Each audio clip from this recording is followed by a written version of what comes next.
I think one of the things that I'd like to point out is I think sometimes we lose sight of why we went to a 4-day week. It wasn't something we as superintendents sat around and said, hey, how can we work less? Yeah. That didn't cause this.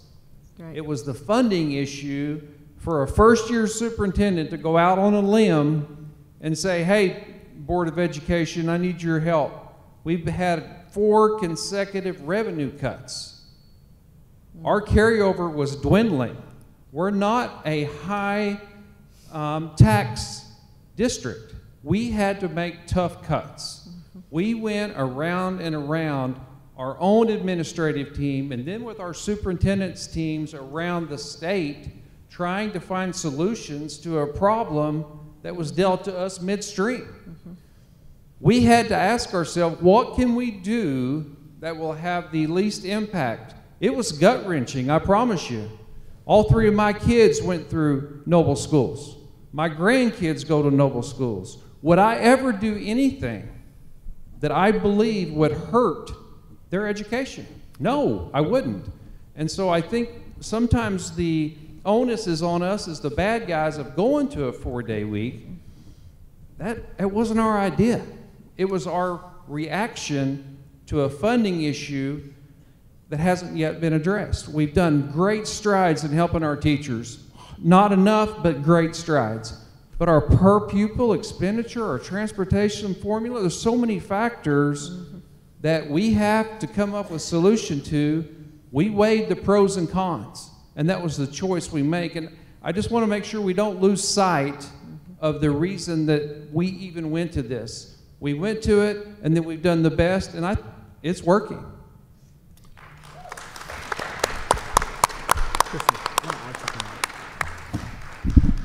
I want to add something to that.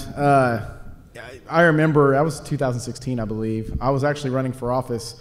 I wasn't even the representative, and I went to that board meeting. I listened to every reason why they decided to go to a 4-day week. And at first, I'm going to be honest with you, I came out loud against it. And the only reason why I came out loud against it is because I saw how badly we've been funding our schools. It's one of the reasons why I decided to run for office, to try to keep that voice up there over and over and over and over and over.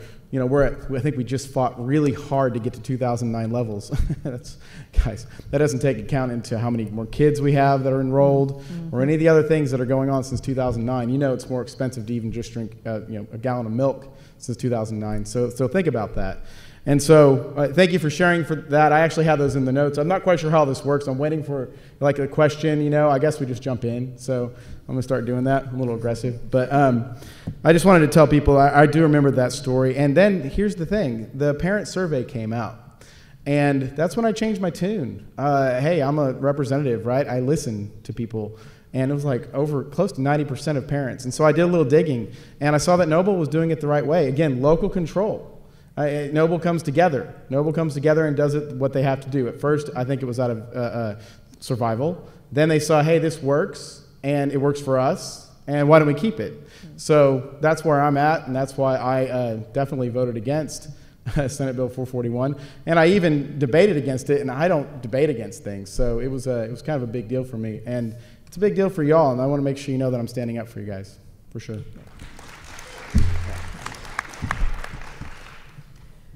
I have a follow-up as far as setting the rules, changing the rules, eliminating the rules.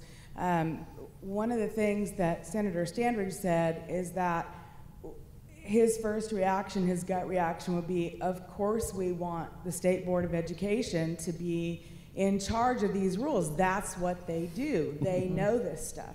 And so I think we all expect that, but I know personally I feel really blindsided by the rules once they came out. I think probably the majority of you guys on the stage do. I hope you do. But the question is, so if we go back to the table, then the reason that now we want politicians, as you call them, involved in it is because you are us. Yeah. You have constituents, and that's who we are.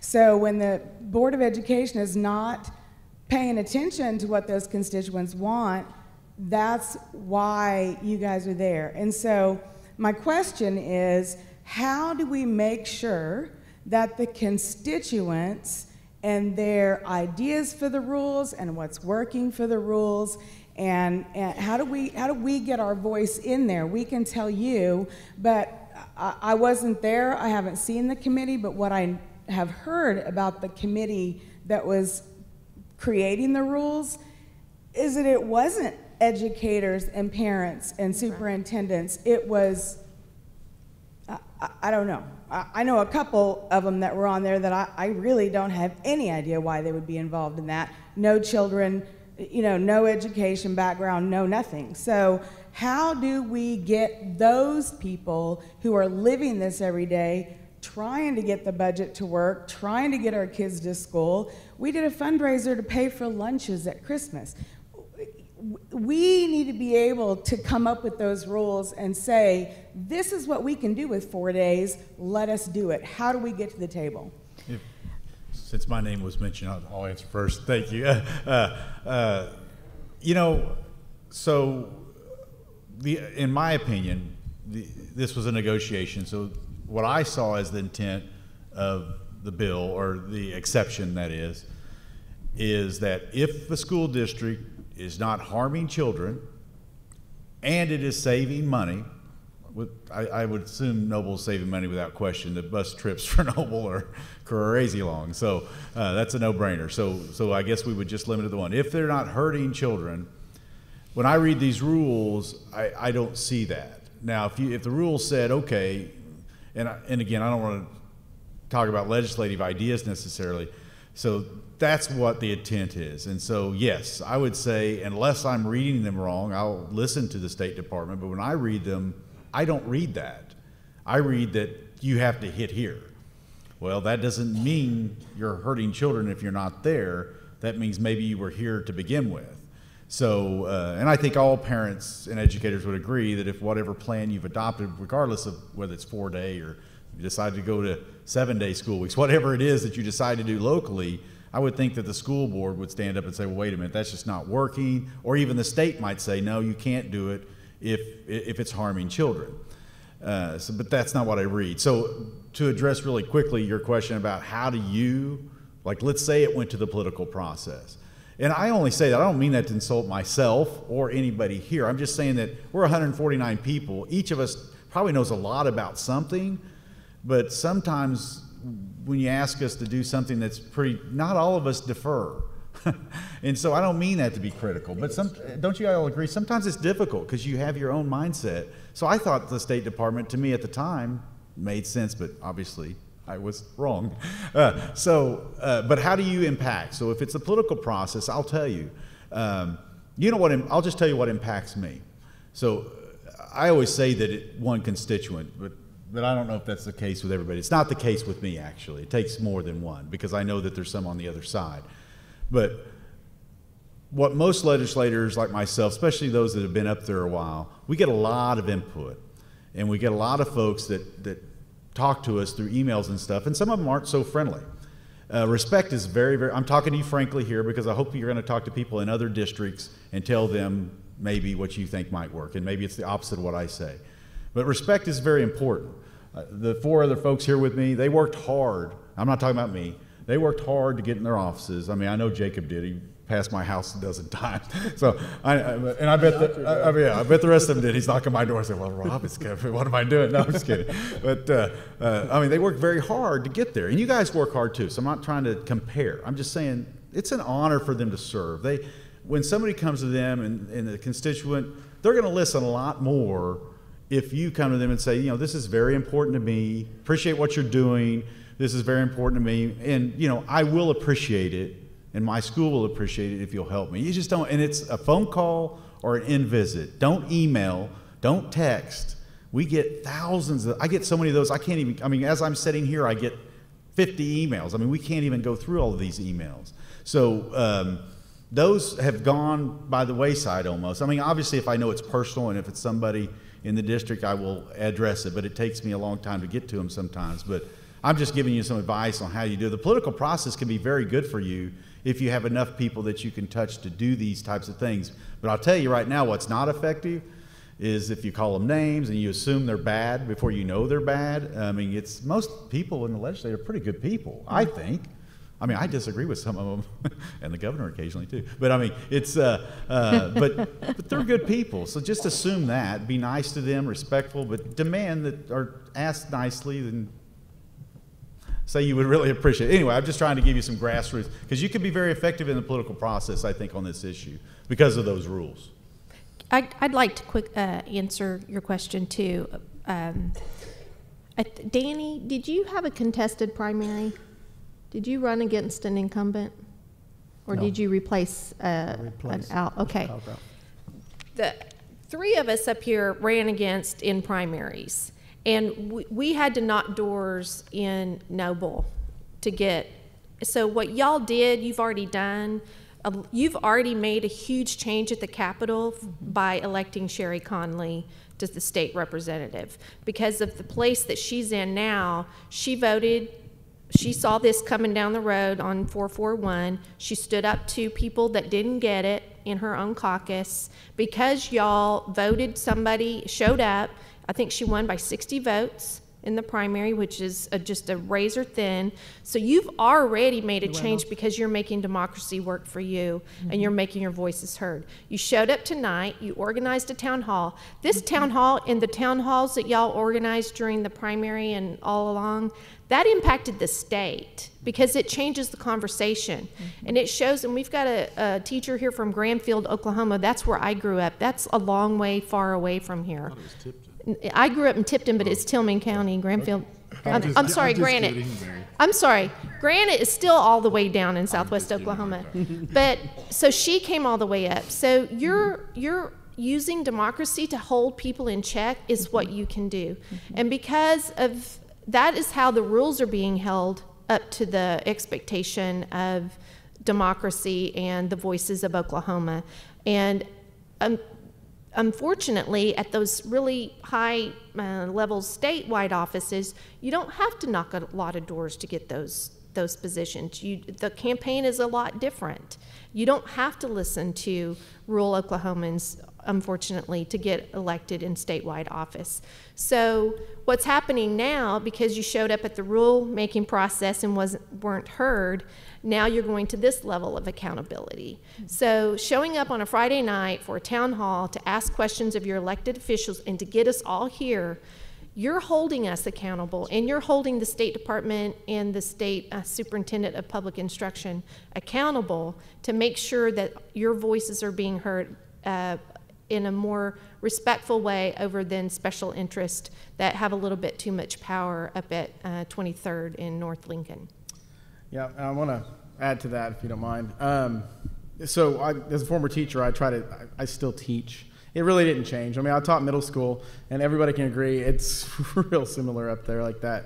Just in general, that's not making fun of anybody. That's just kind of, people get in their silos and they just kind of stay there, or they think they know it all and they don't. Hey, even myself, you know, I'm not trying to point fingers, but I think the best way to advocate is to find out, you know, first of all, who your representative is. You guys have done a great job, state representative, state senator.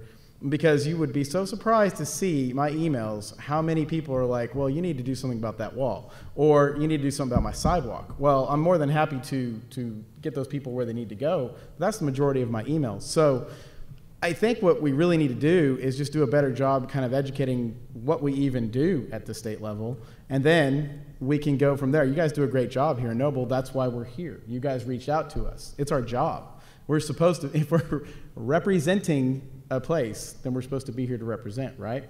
Some people just don't even know. So part of my job is to try to educate people still, and also to find out what's the best way. He said no emails. I read my emails instantaneously and I get back to you right away. So do I. See, so it's a little bit different. Now I will say that if that's a constituent or somebody, if it's, I'm not trying to throw you under the bus, we do get a ton, and I do have to kind of choose. I flag them and I try to get back to them, but I get them on my phone, so it's really easy. You want to know what I'm really bad at?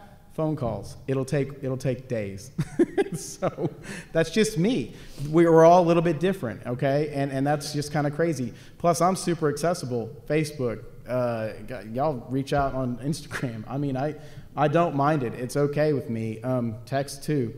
And if it's something important, I need to know about it, especially if it has to do with my constituency area. And it's just difficult. That's the difficult part. Nobody is just like kids learn at different, differentiation. Same thing with us. And so that's the hard thing. You just have to honestly get to know us, get to know our LAs or our EAs, or what are they, EAs? Yeah. And they're our gatekeepers, and they'll help you kind of schedule things and get to where you need to go. Because the key is advocacy. And that does extend not just from the Capitol, but also during election time as well. And you guys have shown that, again, with Representative Conley here. She's made my day brighter from the person that was there before. So I appreciate it. That's all. So one of the things that, in answering your question, I think that what you guys are doing, again, with the Facebook page and putting that information out there about who voted for it, encouraging you to go to those people and ask them, why did you vote for this? Not in an accusatory way, because, they've got their reasons why. And it is your business to ask them why. Think about what would be happening right now. We would not even be having the conversation about 441. It would have been dropped and moved on if the 4-day school districts had not stepped up and started advocating for themselves. So what you're doing is exactly what you need to do. We have the benefit now of Facebook, which is an amazing tool to bring people together, where before, think about what it would have taken to bring all of the people. How many are there on your, over 4,000 people on your Facebook page? You guys have brought 4,000 people together to advocate for this issue. Imagine what it's going to look like if all 4,000 of those people would email their senators, their representatives, the state superintendent, everyone who has anything to say about 441. Imagine what that's going to look like if every person would send an email to everybody who has an influence over that. You guys have the power. You guys hold the key. Of course, it's for those of us that listen to our constituents. Hopefully everybody does. But, you speaking up, that's how you get things done. And it needs to be in numbers. I agree with you, Jacob. Nothing probably, as I say, prepared me more for that job than being a teacher and a principal, because of some of the behavior that we witnessed at the high school. I'm sorry, at the Capitol. It's getting better. And I am working on becoming a little bit more Facebook proficient. I'm a dinosaur when it comes to technology, but I'm getting there. Okay, Dan. I have a LA that really helps me out on that. Just a couple things to address your question. First of all, and I don't mean this carefully, not saying this threatening towards this particular person, but if you feel like you're not heard or you're helpless, that is an elected position, state superintendent of public education. So that's one thing. But again, I really strongly encourage dialogue with Superintendent Hoffmeister, because she really is a reasonable person. She has she's under a lot of pressure. I'm going to be very transparent here. She's under a lot of pressure, not from just groups like this, but there's those other groups that completely disagree with the general thought of this room. So, I give her credit for that. She has to listen to a lot of voices. And but dialogue is important. She ran for that position, so you've got to be accountable in that position, and you need to do it from and the reason I bring up that's elected position, as we've seen the big changeover in the legislature this year, people got out and voted. And the 4-day school groups, I'm going to go far as say this is a rural-urban issue to a degree. It's not black and white, but it's blended, a rural-urban issue. So that, voters rise up and vote their beliefs, it makes a difference, obviously. And one other way that's a little bit more specific, Representative Conley mentioned earlier the Shell bill thing that we have. That is a way for you as a constituent to help contact us when we have those type of avenues to craft legislation that goes in there, maybe to meet the desires of the constituents as a group. So again, I'm I think Jacob and some others, all of us had alluded to this. We listen to our constituents, and like I say, I think Senator Standridge was very accurate too. We have to listen to all our constituents, both sides, to be fair, because like I say, there's a lot of diverse opinions out there, so we have to be fair to everybody. But you do have avenues, so don't ever think, you know, that everything your wishes are falling on deaf ears. But dialogue, come to the table, that's what I hope, or really that's my desire with this situation here. Let's get with the State Department of Education. That's what we're trying to do, actually. Mm-hmm. We're trying to let them know, hey, we don't agree with this, but let's work it out. Mm-hmm. Yep. Technically, it would be a request bill, wouldn't it? Hello, hello. Oh, there we go. I just have a comment and then a question, and then we can move on and see if there's other things we need to move on to. First of all, I want to say thank you. I've said this a million times, and I love this quote. I don't even know who said it, but I feel like the best leaders understand that leadership is less about the leader and more about the ship. So I want to thank you guys for being here to connect with us. I think we're very fortunate in this district that we have representatives and senators that are interested in connecting with us. And I think that's the frustration in all of this. There's a lot of districts that don't have this going on for them, and I feel bad for them. And I just want to throw out a suggestion or a request that, you know, there's a lot of different ways that this pathway can go with the rulemaking. So does it end up with you guys to make the rules? Does it go back to the State Department? Nobody knows. That's the million-dollar question. My request would be to you is that if this does go back to the State Department, here's the issue. The ship was not in the room. We have one teacher up on that stage that was in the room from a 4-day school district. We had a handful of 4-day school district superintendents in the room who got very frustrated straight out of the gate because they weren't listened to. Why in the world do we have, now listen, law enforcement, social services, their opinions about the big issue, they matter, but they're not educators. They don't know about school finance. They don't know a lick about that state report card. Why in the world do we have law enforcement writing rules? Mm-hmm. Why in the world do we have people from, well, I don't want to name people in specific, but from social services, things like that, all great people.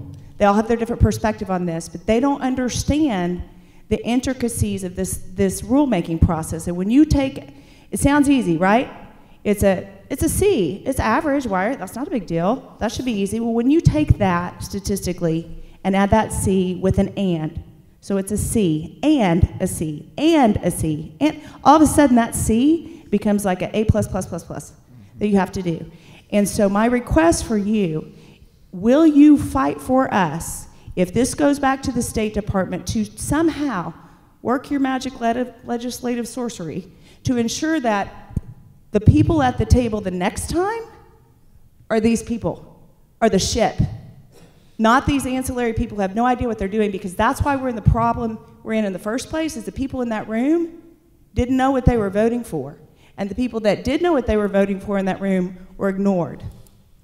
And I know that probably half the people in here sent an email during that open comments.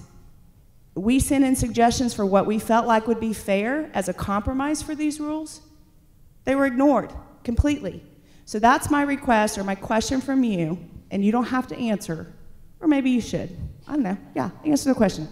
Will you fight for us to make sure that if it does go back to the State Department, that we have more people from the ship at the table to have a voice in what these are going to affect our children?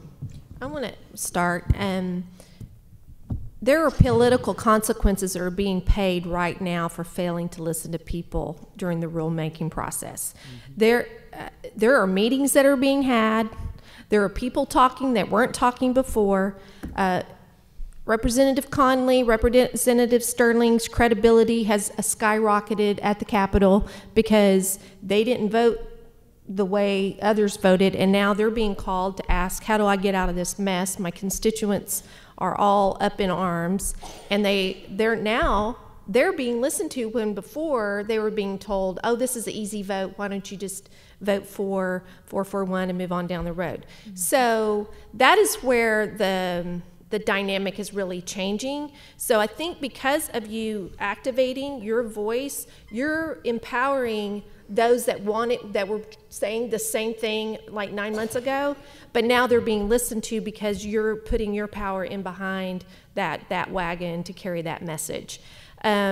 I don't know. I also feel like that there are going to be long-term political consequences for, like I said, I'm in the minority party, so what the State Department, there's only one Democrat in the Senate that has a rural district, and that's me. The other 8 don't have any rural part in their constituency.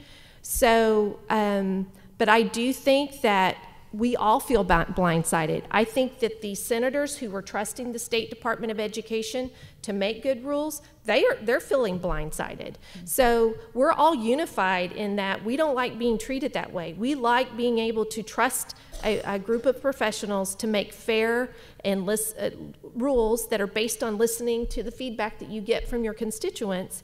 And that didn't happen, and we all feel blindsided. So I think that there's going to be major political consequences for doing that to a large group of people. And yes, I'm committed to making sure that when you choose an action, you choose the consequence. And so hopefully that will cause some reformed decision-making through the process that will listen to Oklahomans and not just a few stakeholders. Yeah, I'm going to be a little more quick about it. Yeah, the thing is, I've created relationships every single year that I've been up there. It feels like 25,000 years, but that's just what you do. That's the job, isn't it? I mean, if you're not up there creating relationships for whatever, then really you're not doing your job. So yes, I will work whatever magic I have with the State Department of Education for them to understand that this is so important. And, you know, I've got Noble and I have Norman, yet still here I am because, guys, you're not playing around. And I'm a representative, and I'm listening. And I think it's kind of sad. Listen, politics is a weird game. It's a weird game. Mm-hmm. The fact that anybody at the Capitol, in the House at least, voted against the wills of the 4-day school districts, it just shows you some of the pressures that some of them are under, for real. Mm-hmm. I don't necessarily see that. I am in the minority party. We get to kind of fight a little bit more, and it's kind of fun. It kind of really does kind of match me a little bit. I know it doesn't seem like it, but I do kind of like every now and again. But the majority party, there's a lot of pressure. It was flipped back whenever Democrats had it, and Republicans were in the minority too. It's just a different kind of animal there.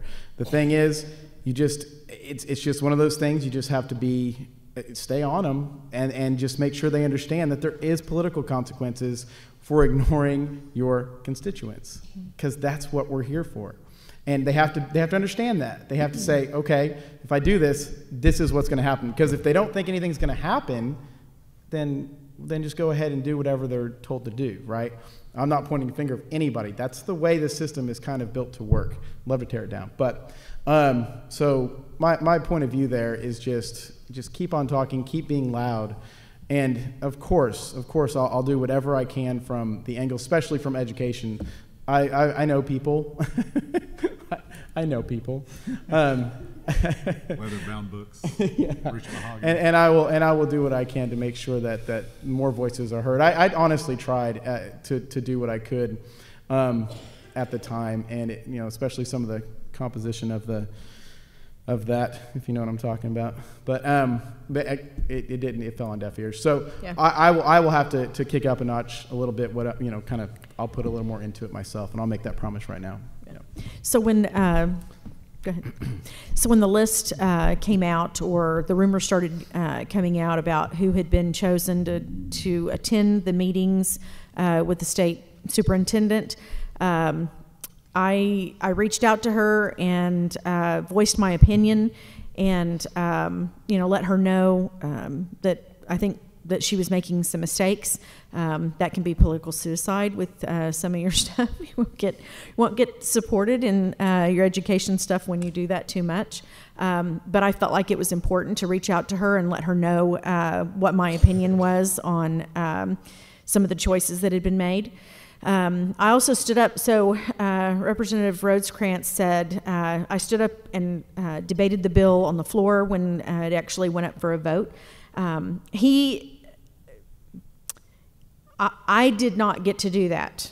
Not that I did not stand up, because my argument had taken place during caucus. You guys have the Democrats have caucus, Republicans have caucus, and we get together. We talk about legislation. We talk about what the issues are, and I did something as a freshman that a lot of freshmen will not do. I stood up and I said, "This is wrong.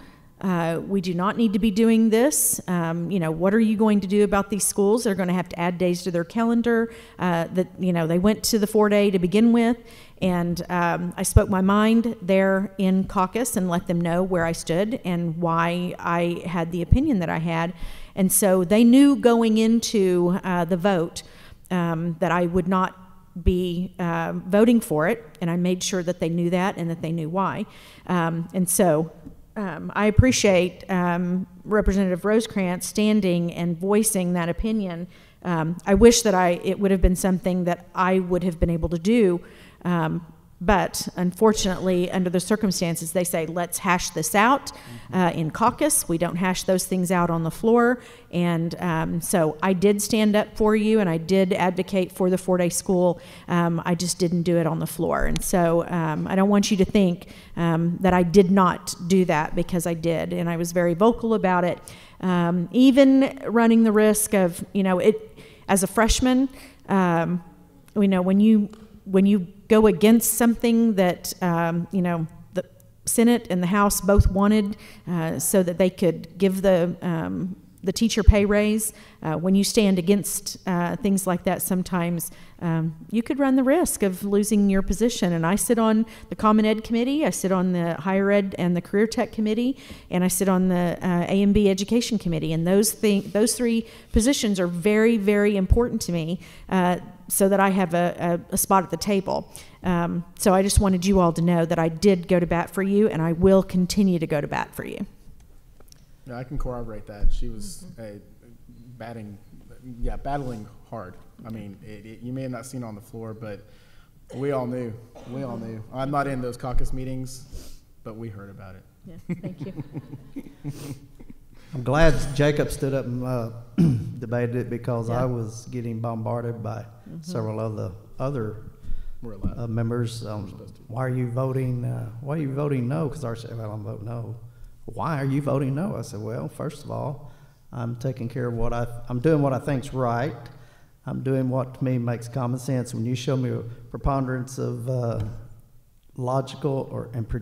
preponderance of accurate results of showing that a 5-day-a-week school is that much better than a 4-day-a-week school, you show me the results, then maybe I'll look at that." But if you look at I take all the report cards of the schools in my district, and they're all over the place, 4 and 5. There's not a pattern there. Oh, well, the 4 days they're failing, 5 days they're flourishing. No, they're not. They're all within the same grade of each other for the most part. They range from D to B. No A's, obviously. If I had a teacher when I was a principal that didn't have students, only had maybe 1 or 2 students or no students making A's, then I'd say, you better go back and rethink your test that you're giving, or your lesson plan, or what's going on there. Because that's common sense to me, but that's just how I think. So I kind of liken that to this situation here. Why we all cluster together as a rule, if this is such a clear-cut decision, 5 days better than 4. I also heard the argument that from a economic recruitment and business development in our state, that 4-day schools is hurting us. Well, if I can't validate this, I haven't yet. I've got a call into him next week. But the gentleman that was very heavily involved in economic development and recruitment for Oklahoma, Brett Kissling, said, I never said that, never made that comment. So again, I got to validate that. So I'm not sure on that, but I want to make sure that's accurate. But definitely, just what you were talking about, Erica, I'm definitely going to.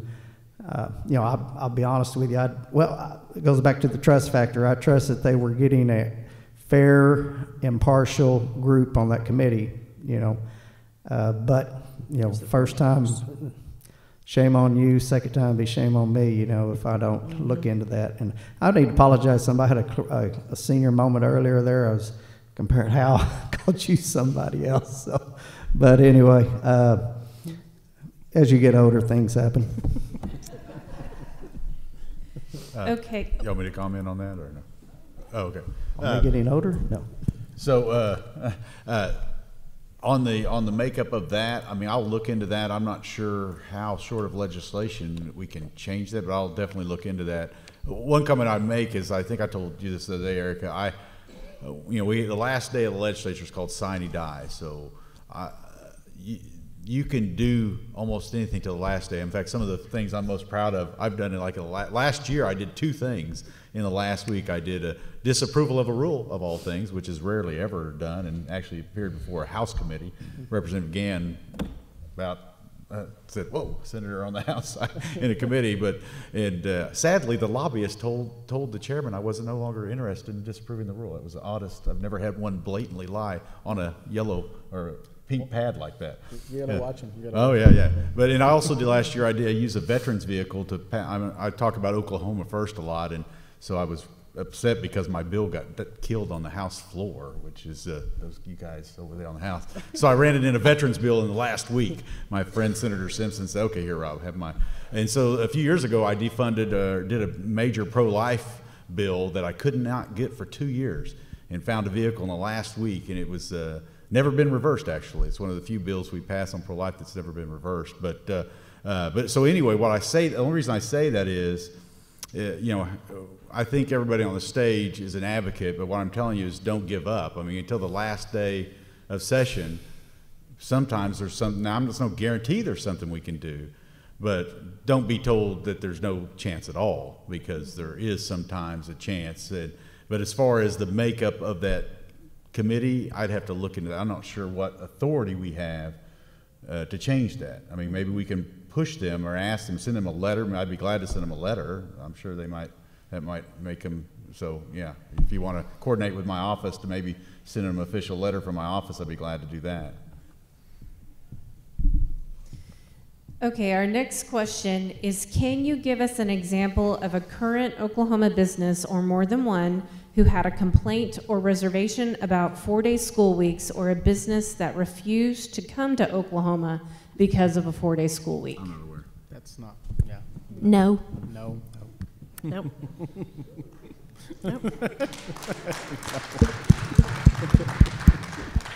Everybody's answers. I think a gentleman right there. Before you move on, there's someone with a follow-up. Okay, yes.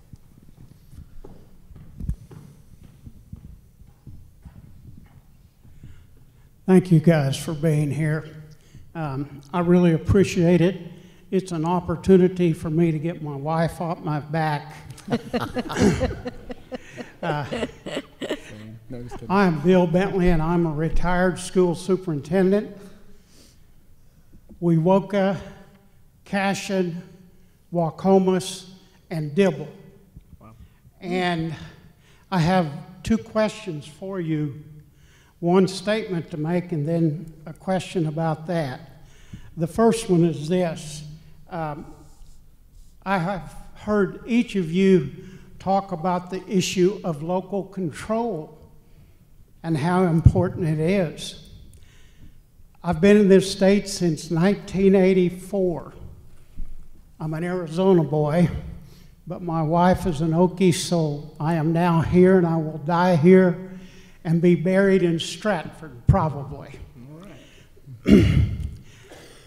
Local control has been touted as the educational issue in Oklahoma ever since I've been here.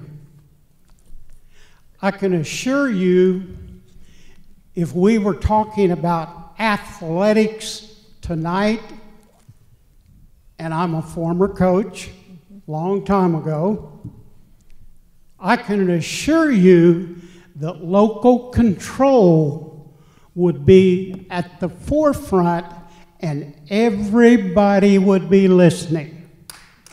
Yep. Now, my question is this. Have we got to the point in this state where there is no more local control? Because there is nothing more fundamental in education for the patrons of a school district that are paid tax dollars to that district than local control. And I would like to know why it is that legislators do not stand up and say, this is an issue of local control. We need to go no further. Thank you. I'll take that one first. I appreciate you. Do you live here now, or do you live in one of the... I live out in the country south of Blanchard. Okay, well, I appreciate you coming down. It's been something that's changed. You know, here I am a Democrat, and for whatever reason, when I first began, they were like, you're a Democrat for local control? What is that? I was like, I think it's called listening to your constituents, really, as far as I'm concerned. And it's strange, though, how that got politicized. You know, I was very confused by it. I was like, well, okay, are you saying, okay, I'm one of those tax and spend Democrats from Washington, D.C.? Maybe that's it. Maybe it's some kind of big overall, again, not really knowing what local politics really is. Again, it's up to us to teach, but a lot of people don't seem to know. And so I'm trying to help out people understand. Local control is at this level. Local control is at city council level. Local control is all of that. And when you have all of that put together, and then the voices, look at this town hall. This is a Friday night. This is so super impressive. So that's local control. Now, when somebody doesn't follow that, they probably shouldn't have been elected. Okay, they probably something else is going on there. Either they were there for the power or whatever else, and something got into their mind. I'm still new myself, but the pressures are real. They're real, and it's something to behold, really. The power of lobbyists. It's a true thing. Now, you get to pick and choose, and it's part of the game. That's what's going on.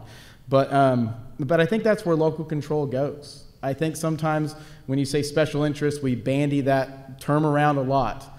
That's where I think local controls goes out the door. Just my own opinion from what I can see. And the fact that we have to run every 2 years for office, who does that open the door to? People with money, right? Because it costs so much money to run. I had to raise $110,000 to run. Me, a teacher? What? How? Well, first of all, I knocked a whole bunch of doors and talked to a lot of people, and I'm blessed that Norman has people who really believe in me, and Noble, and they helped me out a lot, and that's kind of how it happened, but that's not always the case. So I think, my own opinion, that your voices need to be louder. You just must make them understand that this is what's going to happen if you don't listen to the constituents. That's where local control comes from at first. And yeah, I've seen it. Plus, I don't think we should politicize it, and it's become politicized. I'm kind of a different kind of Democrat in a weird way. You probably can understand what I'm saying when I say, no, I'm standing up for my public schools, Noble Public Schools, because that's my job and because it's a local control issue, which Senate Bill 441 is. So, yeah. I think that local control is still alive, but what you have to think about is that local control only exists as long as the people who are wanting to retain that local control are advocating for themselves. It's just like what I said about 441 and the 4-day school coalition. The only way for you to voice your opinion is to notify your legislators, and then if they don't listen to you, then go to the ballot box. And so you retain local control by insisting that local control is retained. And you do that by voting and by being an advocate. I think really it's a process. It doesn't take place overnight, and it's just what Representative Connolly and Rosecrans said. But in that process, you have to have endurance. You have to, persevere, and you have to be consistently engaged in the process, because so many times there's that mindset, well, they'll go away after a while. You know, if they lose the first time, we're done with them. We, you know, just turn a blind eye to them. So, and that's my belief. I think you have to be really dedicated, have a lot of perseverance, and just make sure that voice is heard. You know, be the squeaky wheel. And like, it's not easy. It's not easy doing the right thing sometimes, obviously. So I think, like I said, I just sum it up by saying I think it is a process that has to be consistently maintained. I'm going to add something to what I said. In my classroom, one of the things that I always told my students was, I don't know if you don't tell me. You know, you have to tell me what's wrong before I can fix it. And it's the same thing with us as voters. You know, we have to let our legislators and our leaders know that there's a problem in order for them to be able to know what to do to help us. And so, you know, we just have to advocate for ourselves, because if we don't, no one else is going to. Just a real quick thing I would add, I think everybody addressed it well, but the one other dynamic that maybe, it's not, I don't know if it's so much a rural urban, but so if you have a legislator that their local control, their district is pushing them the other way, maybe they see, I'm just trying to justify that, maybe they see that local control eviscerates what they see as they want their district to do. So again, it takes grassroots, it takes effort, I think, to talk to your legislators and let them know what a concern it is, because they may not see that because they're only hearing one side, potentially.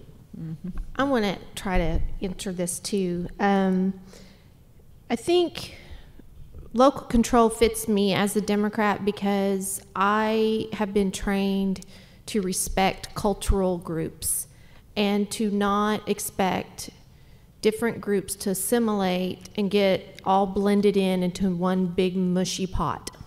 I grew up in Tillman County, went to church on Wednesdays, went to football games on Fridays, and my kids live and raised my kids in Norman. Norman is more suburban, and that way of life that I grew up in rural Oklahoma was not a dominant part in Norman. It's hard. I live on the east side of Norman, which helps, so I can still see some fields and some sunrises and some sunsets. But in order to I think the challenge that we have in all of global society, and especially in America, and with the whole idea of local control versus accountability, is how can we remain respectful to distinct cultural groups, rural Oklahoma, suburban Oklahoma, urban Oklahoma? How can we remain respectful for each group has their own cultural identity without it getting assimilated into this Starbucks Target world where everything looks the same, everybody lives the same, there's nothing distinct about a particular group. Now, cultural distinction is not efficient. It costs more money. It takes more effort to keep those cultures and ways of life alive. So if your goal is to make as much money as fast as you can with the least amount of risk and the least amount of resistance, then getting everybody to assimilate and to become part of this conveyor belt cookie cutter world is what your profit motive is. So to me, I feel like in some ways this is not an issue of urban versus rural. To me, it's more global corporatization and distinct individual ways of life that have every right to live with dignity. And that's the reason why I care about this as a Democrat, is that I want the way of life that I grew up to have a place to flourish and to be a place that invites people from all over the world to say, hey, I would like to live in rural Oklahoma, and it's working. And so that's how I see local control, is that we need to empower our local communities to flourish and to live their way of life in their neck of the woods the best that they know how to do. And it's a big challenge, but I think that that's where we have to respect each other enough to empower our resources to make that happen. Okay, our next question is, if your majority leader tells you to cast a vote that goes against the point of view of your constituents, will you choose to vote with your majority leader or your constituents? Let me hit that one up real quick because I got something in my mind. I don't want to forget it because I'm getting kind of old. You know, You're good, Jake. Starting to happen to me too. I'm going to take it step up Oklahoma as one of the most divisive votes I ever had to take. This was before the teacher walkout. This was something that was very difficult. I was new. And my caucus was pretty much definitely wanting to vote against that. Now, here's what it was. I mean, it wasn't a perfect thing at all. But to me, it looked like it was the only way that teachers were going to get a $5,000 pay raise that year. And so, you know, I wrote an op-ed about it, why I did it. I'm a teacher. I had an election coming up that year because I had to run 3 years in a row. It's just, yeah, it's crazy. But, and so I made my decision, and I definitely went against my caucus. And it happens from time to time. Luckily, I have great leadership that allows me to do so, and I think that's what it comes down to: is leadership of the caucus, you know, Republican or the Democratic caucus, because again, that's local control too, right? We're making decisions based upon what our constituents say. Like, not all of my members in my caucus really even understand why this is a big deal, because I'm one of the last Democrats that has anything close to rural, which they don't even really count Noble as rural anymore, but I'm one of the last ones. So it doesn't really enter into conversations like I'm sure it does with you guys, because the majority is these rural, they're Republican. That's what it is. So, and that's not saying it's a bad thing. That's the nature of the political situation we've got going on. So anyway, yeah, I can go up, but I think at one point, I think it might be a little bit easier for me to do so. I'm just throwing that out there, okay? It's easier for me to do that because there's no leadership position that they can dangle in front of me, you know. So it's easier. I don't know how I would hold up under that pressure. If somebody offered me, if I knew I had a vice chair position of a committee, or if I was chair of the education committee, and they started saying, Mary, you have to pick your constituents or this, I don't know how I would hold up on that. I think I hope that I would be able to say I've knocked enough doors and talked to enough people that I would stick with my constituents. So that's where my heart is. But on my position as a Democrat, it's rarely ever that they have really, you can be really sassy and very independent when you don't have that temptation of power out there to kind of manipulate you, and plus there's a lot that you can do with that chair position too. It's not a bad thing. It's a wise thing to take care of the resources that you have. So my thing is that yes, I vote for my constituents. Now the hard part is that 80% of my constituents is core Norman with the University of Oklahoma. So Noble Lexington is a very minority part of my district. So that's probably what's harder for me, is to try to find that unity. But there's never been a vote yet that has put me in those divided role yet. So that's such an amazing question. I could spend an hour on that question, or 2 hours. So you call me, we'll go to Panera Bread, and I'll stay all morning with you. What's so interesting about that question is, it's a very valid question, by the way. I'm the majority whip in my side. I am a rebel. I don't vote with my party on a lot of things. I mean, I have battled tooth and nail on Medicaid, for instance, and so I oppose. In fact, I'm at battle right now with my caucus, and I vote against almost every tax credit except for one, aerospace. I like that one, but I don't believe in any of those. I think it's ridiculous that you give money to one company and not every other company. Now, and my company doesn't get any, so maybe that makes, no, I'm just kidding. I don't, and all the small guys, they don't get any of that. So, I mean, I'm a mom and pop guy, so I'm like, well, why would I want to vote? So when I first got there, I got in a little trouble for this. So I appreciate that question so much. And so, in fact, I remember when I was a freshman, I was voting against some oil and gas thing, and I was brought into the floor leader's office, and I was, and me and a few others, so I wasn't by myself, and I thought, no, I don't play that way. In fact, this last time when I ran for whip in the Senate, I had 5 opponents. There's only 30-some of us. To get 5 opponents, do you not think they wanted me out of the whip position? This is the second highest elected position in leadership, and I had 5 opponents. And so the reason I had 5 opponents is there's a group of, you know, they're good. Listen, I'm not going to throw anybody under the bus, because I'm a whip. I'm not the one going out there trying to get people to vote, not get them to vote, but see where they're voting. I don't persuade. I just asked. But some people get in trouble. So if I report back that Jacob isn't going to vote for something, I bet he gets a meeting. But you know what? I don't care. I have a respect of enough of my colleagues because they know I vote from the heart. Lobbyists don't influence me. Nobody influences me. My constituents influence me, as you can tell by my position tonight. But I'm not influenced by that. But that's such an exceptional question. It needs more Oklahomans, more citizens should know about how deep that question is and how they ought to ask that question of their legislator, not in an offensive way. That wasn't. But, you know, what's important to you? You know, why are you voting this way? And maybe that would drive out that. But it's a good question. You just happen across a leadership guy that is the rebel in my side. But I won't speak for that leadership. Good people. I'm sure they're not doing it either. But anyway, great question. I love that. So what's really interesting about this question is that you would be shocked at how many questions that we do not get feedback from constituents on. There was one bill, 252, the jail bond bill. Okay, yeah. Yeah.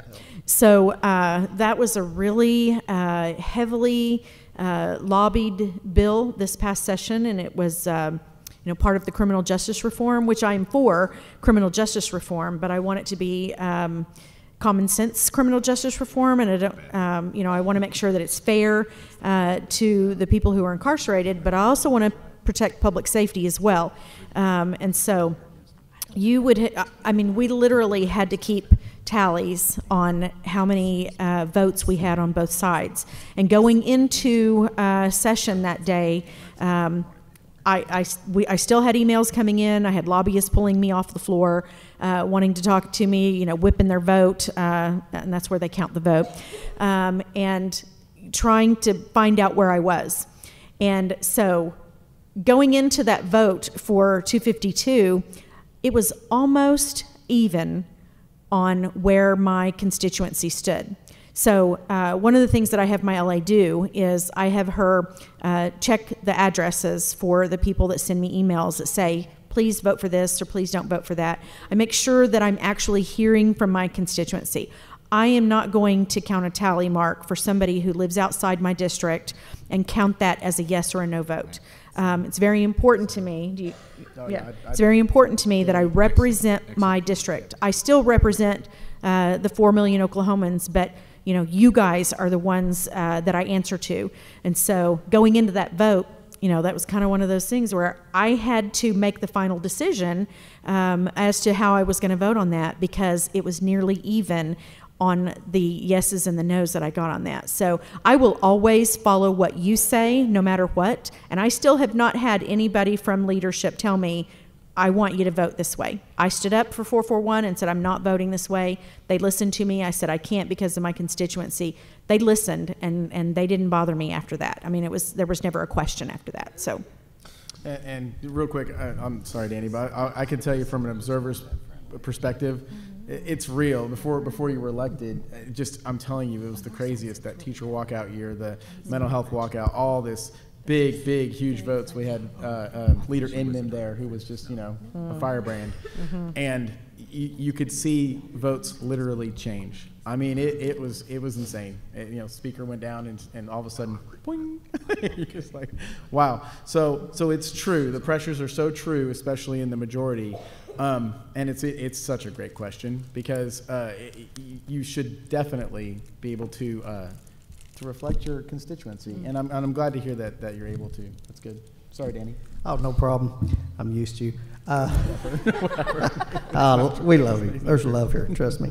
I try to combine all the input I can, do as much research as possible on any particular issue. That's one of the frustrating parts about being a legislator. You have to, you're expected to be an expert in all areas, and sometimes it's you might have 20, 30 bills a day to vote on, and you're trying to be conscientious and make good decisions, make sure you're making the right call, but that's very difficult sometimes. It's hard. And you're thinking, okay, all those people that sent me here, all the people of the state, is this good or bad for them? Am I making the right decisions? And you're having to do this very, very quickly. So then you've got a lobbyist sending to your desk wanting you to come in and talk to them.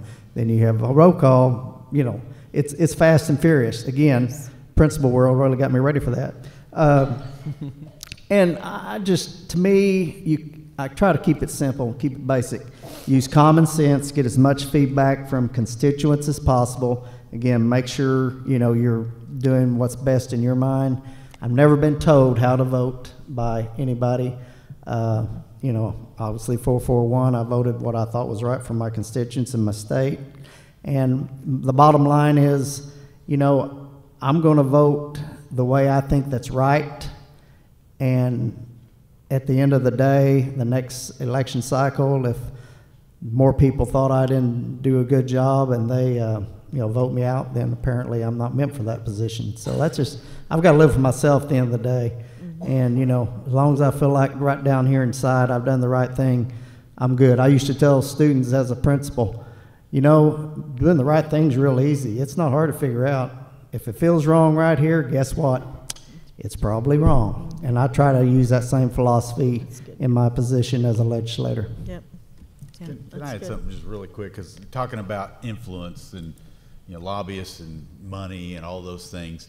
So just yesterday, a freshman senator came to me, and actually I went to him and we were talking. He said, and he holds up a check, not in the Capitol, somewhere else. I was about to call it. Not in the Capitol. he holds up his check, and he looks at me and he goes, Rob, I don't support what this group is going to do. So I'm ripping up this check and I'm not going to deposit it. And so I'm sitting there looking at him. I said, okay. Here's what you do. You deposit the check, you go to dinner. If you can't take money, lobbyist visits, and checks, and all these things, and vote no, you don't belong in that building. Because the influences there are every day, the pressures are there every day. Vote your conscience, vote your constituency. I thought that was very appropriate because it just happened yesterday, but I get that question a lot. Well, I can't take this because I go, well, take it and then vote no. Yeah. But leave your door open so they can come back and visit to you next time. Yeah, so I think what he's saying is that when we vote no after somebody does what you hear about in the paper, that shows that you really have more independence after you get, and that's happened to me quite a bit, because, and that sounds weird, but it actually shows that you're listening to your constituency, that you can't be bought, that you don't, that whatever they're doing on helping you financially, because that's just part of the game, it doesn't change the way necessarily that you're going to violate or betray your constituency on an issue. So it is possible to do that. Just like to make one point real quick. We're talking about lobbyists. Lobbyists aren't all bad. Trust me. There's more good ones than. There you go. There's one right here. There are a lot more good lobbyists. I mean, that's a real generalization than bad ones. And a lot of lobbyists, and you correct me if I'm wrong, when they come to you, they just want to know how you're going to vote. Yeah. They want to know, are you voting for this or against it? So, you know, they need to know whoever they're representing, let them know. And I think that, you know, you owe them that respect. And like I say, I'm very transparent with them. And the thing about lobbyists, because of term limits, they're the ones with all the institutional knowledge in the Capitol now. They've been there longer than any politician. Yep, that's right. So, I mean, that's a whole different conversation I won't get into now. But again, lobbyists are very crucial for the whole process to work efficiently, in my opinion, in my one-year experience. Some of these veterans might differ with me, but again, that's just my opinion on that. Well, not everybody's like, you knew I was about to make a comment.